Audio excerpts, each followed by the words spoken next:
안녕하세요. 스테디오 통계연구소 소장 이일현입니다. 이번 시간에 우리가 살펴볼 내용은 통계 분석 결과, 그 속에 숨겨진 이야기라는 주제로 몇 가지 시리즈를 살펴보도록 할 예정입니다. 그 첫 번째 시간으로 T테스트, 아노바, 카이스퀘어 테스트를 하게 되면 여러 가지 통계량들이 나옵니다. T값, F값, 카이스퀘어 값 통계량들이 나오는데 통계 분석 결과에서 P-밸류는 해석을 하지만 이런 T, F, 카이스퀘어 값은 해석하지 않습니다. 그런데 이 값이 어떤 의미를 가지고 있는지, 어떻게 사용이 되는 것인지 이런 내용들에 대해서 살펴보는 시간을 갖도록 하겠습니다. T테스트를 하면 T값이 나옵니다. 아노바를 하면 F값이 나오죠. 카이스퀘어 테스트, 교차 분석이라고 합니다. 카이스퀘어 테스트라면 카이스퀘어 값과 P-밸류가 나옵니다. 이렇듯 각각의 통계 분석이라고 하는 것을 하게 되면 분석 결과마다 어떤 값이 나오고 P-밸류가 나옵니다. 이때 우리는 이러한 T, F, 카이스퀘어 값 등을 검정 통계량이다라고 이야기합니다.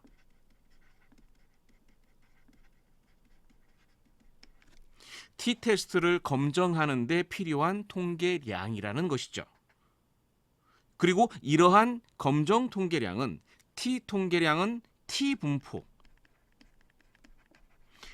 F통계량은 F분포, 카이스퀘어 통계량은 카이스퀘어 분포라고 하는 것을 이용을 하게 됩니다. 자, 여기서 하나 살펴보도록 하겠습니다. T테스트는 두 집단의 평균의 차이를 비교하는 분석 기법입니다. 따라서 두 개의 모집단이 있었을 때 이 모집단에서 추출한 표본이 있을 거예요. 그리고 이 집단에서 추출한 표본이 있겠죠. 이때 이 표본에 있는 요 데이터에 평균과 분산이 있습니다. 이걸 빼면 표준 편차가 되겠죠. 분산이 있고요. 데이터가 있습니다. 마찬가지로 여기에서도 평균과 분산, 데이터가 있습니다. 구분하기 위해서 1집단, 2집단이라고 쓸게요.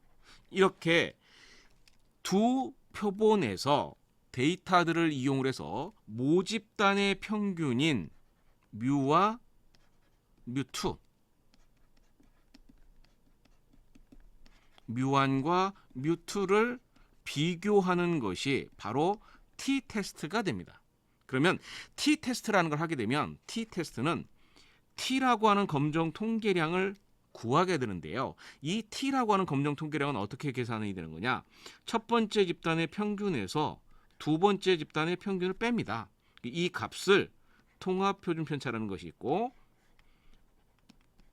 표본의 데이터가 있습니다. 이런 공식에 의해서 만들어집니다. 물론 등분산이냐 아니냐에 따라서 공식이 조금 복잡해지는데 그냥 간단하게 이렇게만 살펴보겠습니다. 그리고 여기 SP라고 되어 있는 것을 통합표준 편차라고 하는데요. 공식이 조금 복잡합니다. 복잡한데 그냥 간단하게 우리가 이렇게 생각하도록 할게요. 이렇게.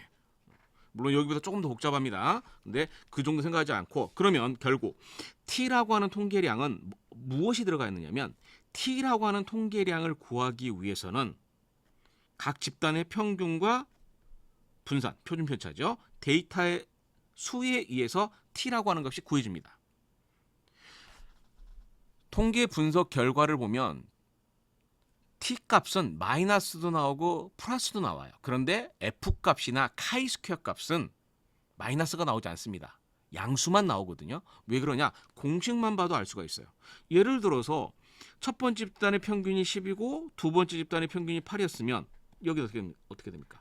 10-8 어떻게 나오겠죠? 그럼 분모는 무조건 지금 이 계산 공식에 따져보면 여기는 분산으로 들어가 있고 데이터 수가 들어있으니까 양수가 나올 수밖에 없죠. 그러니까 이건 어떻게 나오냐? 플러스가 나올 거예요. 플러스가 나올 겁니다. 자, 그런데 만약에 여기 집단의 평균이 8이고 두 번째 평균이 10이었으면 어떻게 됩니까? 8-10이 나오겠죠. 근데 분모는 어떻습니까? 동일하죠. 부호가 어떻게 나오냐? 마이너스가 나옵니다. 결국 두 집단을 바꾸어서 넣는다 하더라도 결국 t 값은 동일합니다. 뭐만 다르냐? 부호만 달라지는 거죠. 자, 중요한 건 여기서 이렇게 계산되어져서 나온 어떤 통계량 결과값이 있을 거예요. 검정 통계량 값이 t라고 하는 값이 나오게 됩니다. 그러면 이 t라고 하는 값이 의미하는 바가 무엇이냐를 살펴보면, 제가 좀 전에 뭐라고 얘기했냐면 t 테스트는 t라고 하는 검정 통계량을 구하고 이 t라는 검정 통계량은 t 분포를 이용한다라고 했어요. 그러면 통계 분석을 조금 더 잘 이해하시기 위해서는 t 분포, f 분포, 카이스퀘어 분포를 좀 이해하면 좀 더 편하시겠죠. 자, 그런데 이 t 분포라고 하는 것이 어떤 특성을 가지고 있는지를 살펴보도록 할게요. 우리가 가장 많이 알고 있는 분포가 뭐냐? 정규 분포입니다. 정규 분포예요. 그래서 정규 분포면 데이터가 정규 분포를 따른다라고 해서 노멀 디스트리뷰션의 약자로 n, 물결 써서 요 데이터는 정규 분포를 따른다, 이런 형태로 써요. 그럼 이 정규 분포를 따를 때 우리가 보통 요 축의 이름을 Z라고 얘기해 주고요. Z라고 얘기해 주고, 여기가 평균이죠. 평균이 됩니다. 뮤가 됩니다. 이런 식으로 돼요. 그래서 이런 경우 Z로 표시해야 되는데 정규 분포가 나오는 거고요. 자, T 분포라고 하는 것은 그럼 어떤 성질을 가지고 있냐? T 분포는 정규 분포하고 굉장히 흡사합니다. 그런데 한 가지 차이점이 있어요. 어떤 차이점이냐? T 분포보다 조금 낮아요. 분포 형태가. 기본적으로 살펴보면 평균을 중심으로 좌우 대칭이고요. 정규 분포도 첫 번째 특성, 평균에서 제일 높다. 두 번째, 평균을 중심으로 좌우 대칭이 돼요. 세 번째, 정규 분포에서는 평균에서 표준 편차만큼을 더해주고 빼줬을 때 여기 면적이 얼마입니까? 0.683이 나옵니다. 68.3%가 나오는 거예요. 이에 비해서 T 분포는 평균을 중심으로 좌우 대칭인데 평균보다 조금 낮죠. 아니, 정규 분포보다 좀 낮죠. 따라서 그래프를 그려보면 요 아래 면적이 요만큼을 따져보면 어떻습니까? 0.683보다 조금 작을 거예요. 이런 성질을 가지고 있는 분포가 됩니다. 그런데 이 T 분포라고 하는 것은 데이터의 수에 따라서 그래프 모양이 바뀝니다. 어떻게 바뀌느냐? 데이터가 조금 많아지면 그래프가 올라갑니다. 이렇게 올라갑니다. 그러다가 데이터가 얼마가 되면, 무한이 되면, 데이터의 수가 무수히 많아지면 정규 분포하고 같아지는 것이 T 분포의 성질을 가지고 있어요. 자, 다시 여기서 이 정도까지만 하고 생각해 보도록 하겠습니다. 자, 그러면 T 테스트를 했을 때 T 값이 나온다고 했어요. 어떤 T 값이 나왔는데 이 T 값이 어떤 값이 나왔어요? 이때 요 분포를 뭐라고 하냐? T 분포라고 이야기하고, T 분포는 정규 분포와 흡사한 성질을 가지고 있다. 평균에서 제일 높고 좌우 대칭이다. 정규 분포보다는 조금 낮은 분포를 가지고 있습니다. 그리고 이 축을 T축이라고 이야기하고요. 이때 T축에서 요 가운데가 얼마냐? 0이 됩니다. 자, 아까 T 테스트에서 T 값을 계산한 공식이 어떻게 됐냐면 첫 번째 집단의 평균에서 두 번째 집단의 평균을 빼고 통합표준 편차가 있고 데이터의 수가 있었다라고 얘기했어요. 그러면 분모는 무조건 0보다 클 거예요. 양수가 나옵니다. 문제는 분자죠. 분자를 따져보면 양수가 나오고 음수가 나올 수 있는데 x1이 크면 양수가 나올 거고 x2가 크면 음수가 나올 거예요. 그런데 만약에 요 두 값이 같으면 어떻게 될 겁니까? 첫 번째 집단의 평균과 두 번째 집단의 평균이 같으면 t 값은 0이 나와요. 즉 t가 0이 나왔다라고 하는 것은 무슨 의미냐? 두 표본의 평균이 같다란 얘기입니다. 따라서 두 표본의 평균이 같다란 얘기는 무슨 얘기입니까? 우리가 모집단에서 표본을 뽑았는데 여기의 평균과 여기의 평균이 같다라고 하는 것은 결국 모집단의 평균이 차이가 없다. 모집단의 평균이 같다라는 말하고 좀 다릅니다. 모집단의 평균의 차이가 없다라고 하는 것과 동일한 얘기예요. 즉 t값이 0이 되면 모집단의 평균은 차이가 없어요. 이때 p-밸류를 계산하게 됩니다. 좀 이따 얘기하고요. 자, 이번엔 바꿔서 이렇게 나오면 첫 번째 집단의 평균이 플러스가 나오면 첫 번째 집단이 두 번째 집단의 평균보다 크게 나오면 요 값은 플러스 얼마가 나올 거예요. 플러스 얼마가 나올 건데 예를 들어서 2가 나왔다라고 생각을 해보죠. 그러면 플러스 2가 나오면 얼마 나오냐? 요 정도 나오겠죠. 요 정도 나올 거예요. 그러고 나서 우리는 뭐냐? 요렇게 생각해 줄 수 있을 거예요. 요렇게 생각해 줄 수 있는데 그런데 SPSS에서 우리가 통계 분석을 할 때 T테스트 할 때 어떻게 됩니까? 그룹 1, 그룹 2를 지정하게 돼 있죠. 그룹 1에 1, 그룹 2에 2라고 지정할 수가 있어요. 근데 반대로 거꾸로 해도 상관이 없어요. 그룹 2에 2, 그룹 1에 2, 그룹 2에 1로 지정해도 통계 분석 결과는 동일합니다. 그러면 어떨 거냐? 요 값은 두 개를 평균값을 뒤집으면 어떻게 되느냐? 값이 뭐가 나오냐? 마이너스 2가 나올 거예요. 그럼 어떻게 되느냐? 여기가 나오겠죠. 마이너스 2가 나온 거예요. 이때 자 t값이 플러스 2가 나왔을 때 여기 면적이 있겠죠. 여기 면적. 우리는 특별한 이유가 없을 때는 양측 검정이라고 하는 걸 하거든요. 양측 검정이다라고 하는 것은 무슨 얘기냐면 모집단의 평균이 이렇게 클 수도 있죠. 두 번째는 이렇게 클 수도 있죠. 그러면 첫 번째 집단의 평균이 크면 t값은 플러스가 나올 거고 두 번째 집단의 평균이 크면 t값은 마이너스가 나올 거예요. 그래서 이런 걸 양측 검정이라고 합니다. 만약에 요것만 보고 싶으면 단측 검정이죠. 일반적으로는 우리는 양측 검정을 합니다. 이때 요 면적을 뭐라고 하느냐? 요 면적이 바로 p-밸류가 됩니다. p-밸류가 됩니다. 요 두 개를 합친 것이 p-밸류죠. 자, t분포는 정규 분포와 마찬가지로 평균을 좌우 대칭을 했으니까 만약에 여기 면적이 0.02였으면 여기도 얼마일까요? 동일하게 0.02가 되겠죠? 그럼 p-밸류는 얼마 나옵니까? 0.04가 됩니다. 0.04가 되는 거예요. 자, 그러면 우리 이제 하나 알았어요. 무엇을 알았습니까? t값에 의해서 p-밸류가 계산이 됩니다. t값에 의해서 p-밸류가 계산이 되는데 어떻게 되느냐? 대략적으로 t값이 1.96보다 크면 p-밸류가 0.05보다 작아집니다. 왜 대략적이라고 얘기하냐면 조금 전에 제가 뭐라고 말씀드렸냐면 t분포는 데이터의 수에 따라서 그래프의 모양이 조금 바뀐다고 했어요. 데이터의 수가 많아지면 이렇게 나온다라고 했죠? 이렇게 나와요. 자, 그러면 데이터의 수가 많아지면 그래프가 이렇게 나오니까 동일한 2라고 하는 값, t값이 2라고 하더라도 면적이 어떻게 됩니까? 요만큼이 면적이 되겠죠.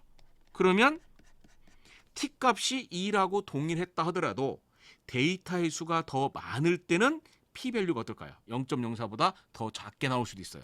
그래서 대략적이라고 얘기하는 겁니다. 데이터의 개수가 대충 30개 이상이 되면 30케이스 이상이 되면 1.96 정도 됩니다. 그런데 30케이스보다 적을 때는 변동이 좀 커요. 근데 일단 기본적으로 생각해서 그래서 어떻게 생각하시면 되냐? 대략 1.96에서 2. 그냥 편하게 생각해서 1.96이라고 생각하시면 되고요. 아니면 그냥 2라고 생각하셔도 돼요. t값이 2보다 크면 p-밸류는 0.5보다 작아질 거다라는 얘기예요. 자, 이게 바로 t테스트에서 t값과 p-밸류의 관계가 되는 거예요. 그러면 우리는 연구자들은 어떻게 되기를 원합니까? p값이 작아지기를 원하겠죠. p값이 작아지려면 t값은 어떻게 될까요? t값은 커져야 되겠죠. t값이 커져야 절대값을 생각하면 됩니다. t값이 커져야 p-밸류가 작아지는 겁니다. 그러면 t값이 크려면 어떻게 돼야 t값이 커질 수 있을까요? 공식에 의해서 생각해 보면 조금 머리는 아프지만 일단 여기 분자가 분자가 크면 이 값이 크면 t 값이 커질 거예요. 즉 뭘까요? 두 집단의 평균의 차이. 평균의 차이가 많이 날수록 t 값은 커져요. 이게 우리가 흔히 알고 있는 사실이에요. 그래서 두 집단의 평균의 차이가 많이 나면 t 값이 커지고 그렇기 때문에 p-밸류가 0.5더 작아서 유의하다라는 결론을 내리게 되는 겁니다. 그런데 이 t라고 하는 검정토기는 평균 하나만 가지고 움직이게 되지 않죠. 뭐가 움직입니까? 두 번째, 데이터의 수가 있어요. 데이터의 수가 있습니다. 자, 데이터의 수를 따져보면 즉 t 값이 크려면 분모가 어떻게 돼야죠? 분모가 작아져야 t 값이 커져요. 근데 그럼 분모가 작아지려면 여기 간단하게 생각해주면 이렇게 생각해주면 이게 집단의 데이터의 수잖아요. 이게 커지면 어떻게 됩니까? 분모가 작아져요. 즉 n수가 크면 t가 커져요. 따라서 p-밸류가 작아지는 거예요. 결국 p-밸류라고 하는 것은 일단 첫 번째 p-밸류라고 하는 것은 두 가지에서 움직인다. 평균의 차이와 데이터의 수. p-밸류가 작아지기 위해서는 두 집단의 평균의 차이가 많이 나야 된다. 두 번째, n수가 많아지면 p-밸류가 작아진다는 걸 알 수 있어요. 자, 세 번째, 통합표준배차 SP라는 것이 있다고 했어요. SP는 아까 제가 공식에 잠깐 써드렸는데 이렇게 되거든요. 요 앞에 뭐가 더 있습니다. 공식이 요 앞에 뭐가 있습니다. 분모도 뭐가 있어요. 근데 다른 건 생각하지 말고 요게 분산이잖아요. 근데 제곱을 빼면 표준 편차죠. 그러면 분모가 작아져야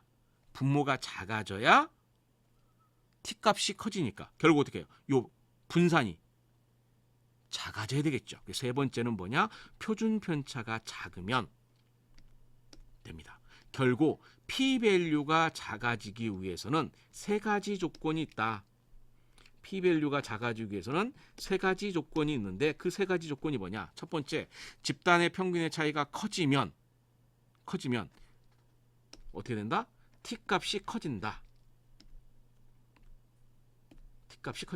그래서 t 값이 커져서 결론적으로 뭐냐? p-밸류가 작아진다. 집단의 n이 많아지면 t 값이 커진다. 그래서 p-밸류가 작아진다. 세 번째, 표준 편차가 작아지면 집단들의 표준 편차가 작아지면 t 값이 커진다. 그래서 p-밸류가 작아진다라는 걸 알 수가 있어요. 자, 그러면 t-테스트에서 t 값의 활용도는 뭐냐? t 값을 알면 p-밸류를 계산할 수가 있습니다. 제가 다음 시간대에 이 t 값을 이용을 해서 계산되어진 t 값을 이용해 t 값과 데이터 수를 알면 정확하게 p-밸류를 계산할 수 있습니다. 이 t하고 데이터의 수를 가지고 p-밸류를 계산하는 방법에 대한 얘기는 다음 강좌 때 설명을 드리도록 하겠습니다. 자, 그러면 결국 뭐가 됩니까? t 값은 p-밸류를 결정하는 하나의 매개체가 된다. t 값을 p-밸류를 결정해주는 값이다라고 하는 거예요. 조금 전에 바로 했냐? 대략적으로 2 플러스 마이너스 2보다 크면 p-밸류가 0.6가 작아질 수 있다는 얘기 돼요. 그래서 우리가 논문을 보다가 t 값이 예를 들어서 만약에 1.8이 나왔어요. 그럼 p-밸류가 어떻게 나올까요? 얼마인지는 몰라도 0.05보다는 클 가능성이 높은 거예요. t 값이 2.3이 나왔어요. 그 얼마인지는 몰라도 얘는 p-밸류가 0.05보다 작을 수 있다는 것을 알 수가 있어요. 좀 더 정확하게는 살펴보면 이런 값들을 이용을 하면 더 정확하게 계산이 됩니다. 이건 나중에 말씀드리도록 하겠습니다. 자, 이제 두 번째, 아노바를 하면 F값이 나오죠. p-밸류가 나와요. F값을 계산하는 공식은 조금 더 복잡합니다. 복잡하니까 지금은 생각하지 않도록 하고요. 다음 강좌 때 또 우리가 아노바에서 F값을 계산하는 메커니즘, 아노바는 세 집단 이상의 평균의 차이를 비교하는 건데 왜 분산 분석이라고 하느냐? 평균을 비교하는 분석, 즉 평균 분석인데 아노바가 아날리시스 오브 베리언스 분산 분석이거든요. 왜 분산 분석이라고 하느냐? 이에 대한 얘기는 다음 강좌 때 좀 더 자세하게 제가 설명을 드리도록 하겠습니다. 자, 어쨌든 F값을 계산하면 나오는데 이 F값은 무조건 양수예요. 그리고 F값에 대한 분포를 따져보면 F값은 분포의 그림이 어떻게 나와 있느냐, 이렇게 생겼습니다. 이게 F축이고요. 그럼 여기가 시작이 어디로 되냐? 0부터 시작이 돼요. 0부터 시작이 되고 여기는 확률이 됩니다. 요 아래 면적을 전부 더하면 1이 되는 거고요. 그럼 마찬가지로 세 집단이 있었는데 여기서 뽑은 표본들이 있겠죠. x1바, x2바, x3바. 세 집단의 평균이 모두 같으면 어떻게 나오냐? t-테스트 생각해주면 요 두 개가 같으면 t가 0이었었죠. 아노바는 세 집단을 생각할 때 요 세 집단의 평균이 모두 같으면 f값이 얼마 나오냐? 0이 나와요. 그럼 0이에요. 그러면 이 면적이 얼마가 됩니까? 0보다 큰 거니까요. 이렇게 되니까. 여기 얼마예요? 1이에요. 이게 얼마냐? 이게 p-밸류인 거예요. 그래서 세 집단의 평균이 모두 같으면 f값은 0이 나오고 그러면 p-밸류가 1이 나온다는 얘기예요. 자, 그럼 만약에 세 집단의 평균이 서로 같지 않으면, 다르면 어떤 f값이 나오겠죠. f값이 나올 거예요. 예를 들어서 f값이 4가 나왔다라고 생각해 볼게요. f값이 4가 나왔다. 생각할게요. 여기 4. 1, 2, 3, 4. 그럼 이때 요 면적이 있겠죠? f가 4가 나왔을 때 p-밸류. 요 면적이 뭐냐? 바로 p-밸류라고 이야기합니다. 이게 p-밸류예요. 자, 그러면 아까 뭐라고 얘기했냐면 t-테스트에서는 대략 얼마? 2보다 크면 p-밸류가 0.05보다 작다라고 했었죠. 그럼 f값은 어떨까? f값도 마찬가지예요. f값도 데이터의 수에 따라서 그래프 모양이 바뀝니다. 이런 식으로 바뀌어요. 이런 식으로 바뀝니다. 최종적으로는 가면 어떻게 되냐? 정규 분포처럼 돼요. 데이터의 수가 굉장히 많으면, 매우 크면 이 f값은 뭐가 되느냐? 이렇게 분포가 되는데 이 분포 모양이 뭐하고 똑같아지냐? 정규 분포하고 같아져요. 그래서 아노바의 정규성이라고 하는 가정이 있는 이유가 바로 이것 때문에 그렇습니다. T분포도 데이터의 수가 많으면 뭐가 된다고 했어요? 정규 분포가 된다고 했었죠. 이렇게 됩니다. 자, 그러면 일단 이렇게만 모양을 생각해 주면 대략 얼마냐? 대략 F값이 4보다 크면 F값이 4보다 크면 p-밸류는 0.05보다 작아집니다. 정확한 거는 데이터의 수, 그 다음에 집단의 수에 따라서 좀 달라지긴 하지만 대략적으로 이렇게 나온다라고 이야기할 수 있어요. 그래서 우리가 이 F값을 이용을 해서 또 p-밸류를 계산할 수 있어요. 아까 제가 좀 전에 뭐라고 얘기했냐면 t값과 데이터의 수를 알면 p-밸류를 정확하게 계산할 수 있다고 했었죠. 엑셀에서 계산할 수 있습니다. 마찬가지로 F값, 아노바에서도 F값과 집단의 데이터 수를 알면 p-밸류를 정확하게 계산할 수 있어요. 이건 다음 차시 때 제가 강좌를 할 때 이 T값과 데이터의 수를 이용해서 p-밸류를 계산하는 방법, 이런 걸 말씀을 드리도록 할게요. 그러면 결국 어떤 얘기일까요? 저희처럼 통계를 전문으로 하는 사람들, 통계 전공자들, 통계학자들은요, 맨날 보는 것이 집단의 수, 데이터의 수, F값, P값이에요. 따라서 이 값만 보면, T값만 보면 p-밸류가 어느 정도 나올 것이다라고 하는 것을 대략적으로 계산이 가능해요. 정확하게는 엑셀을 두드리면 정확하게 계산이 가능하고요. 결국 통계 분석 결과, 우리가 논문에 제시되어 있는 통계 분석 결과를 함부로 손을 대시면 안 돼요. 일명 뭐라고 합니까? 조작. 조금 전에 제가 살펴봤어요. T값을 계산하는 공식이 있었죠. 이 공식이 있었어요. 계산하는 공식은 선생님들은 좀 복잡하긴 하겠지만 이런 공식이 있는데, 이런 공식 생각보다 어렵지 않은 공식이거든요. 조금만 아는 사람들은 쉬워요. 그러면 여기 이 공식에 뭐가 있습니까? 평균, 표준 편차, 데이터의 수 n이 있으면 t값 계산이 됐죠. 근데 우리 논문에 뭐가 제시됩니까? 남자, 여자 두 집단 있었으면 남자 몇 명, 여자 몇 명 제시되죠. 그다음에 남자 평균, 여자 평균, 표준 편차 제시되죠. 그럼 무슨 얘기일까? 거꾸로 얘기하면 표에 제시되어 있는 데이터의 수, 평균, 표준 편차만 가지고도 우리는 데이터가 없어도 p-밸류를 계산할 수 있다는 얘기가 똑같은 거예요. 자, 다시 원래 주제로 넘어오도록 하겠습니다. 결국 F값이 커지면 어떻게 될까요? F값이 4가 아니라 5가 되면 어떻게 될까요?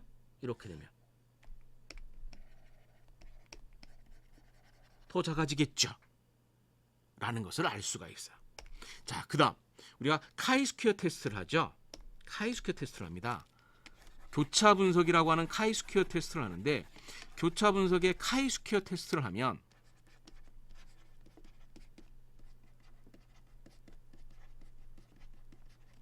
카이스퀘어 값하고 p-밸류가 나옵니다. 카이스퀘어 값하고 p-밸류가 나와요. 그런데 카이스퀘어 분포가요. 요 F 분포하고 모양이 거의 비슷하게 생겼어요. 거의 비슷하게 생겼습니다. 그리고 카이스퀘어 테스트는 간단하게 생각하면 예를 들어 두 집단이 있었다라고 생각을 해보죠. 두 집단이 있어요. 모집단이 두 집인데 두 집단이 있어요. 예를 들어서 흡연자와 비흡연자가 있었다. 그래서 흡연자 중에 폐암에 안 걸렸다 걸렸다. 비흡연자 중에서 폐암이 걸렸다 안 걸렸다 이런 데이터가 있을 거 아니에요. 그럼 우리는 무엇을 계산하냐? 역시 표본을 뽑게 되는데 이 표본에서 뭐를 계산하냐면 이때 폐암 여부라고 하는 변수는 범주형 변수이기 때문에 평균을 못 구하죠. 그러니까 뭘 구합니까? 퍼센트를 구해요. 퍼센트를 구해요. 그래서 카이스퀘어 테스트의 가설이 어떻게 됐냐면요. 이렇게 돼 있는 거예요.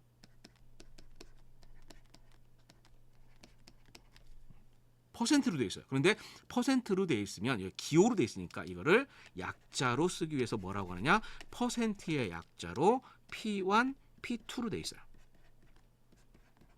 그러면 카이스퀘어 통계량을 계산하는 어떤 공식이 있겠죠.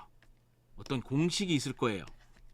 이 공식은 생각하지 맙시다. 그런데 가만히 생각해 주면 이게 만약에 연속형 변수이면 뭐가 됩니까? t-테스트가 되고 이 자리에 평균이 들어오죠. 그러면 t-테스트 할 때 여기에 뭐가 들어가 있었어요? 이렇게 있었잖아요.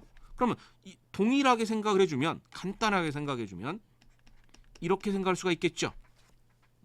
이렇게 생각할 수 있겠죠. 물론 공식이 이렇게 되진 않습니다. 공식이 이렇게 되요. 여기 절대값을 씌워주고요. 공식은 조금 달라요. 그런데 개념적으로 생각하면 동일합니다. 그러면 카이스퀘어 값이 0이 나오면 언제 0이 나옵니까? 여기 있는 퍼센트, 흡연자의 폐암 발병률과 비흡연자의 폐암 발병률이 같으면 카이조 값이 0이에요. 그럼 p-밸류가 0 어떻게 나옵니까? 1이 나오는 거죠. 요 퍼센트가 달라지면 카이조 값이 어떤 값이 나올 거고 얘도 무조건 양수가 나옵니다. 양수가. 그래서 이 카이조 값이 나왔을 때 마찬가지로 여기 면적이 얼마다? 이게 p-밸류가 됩니다.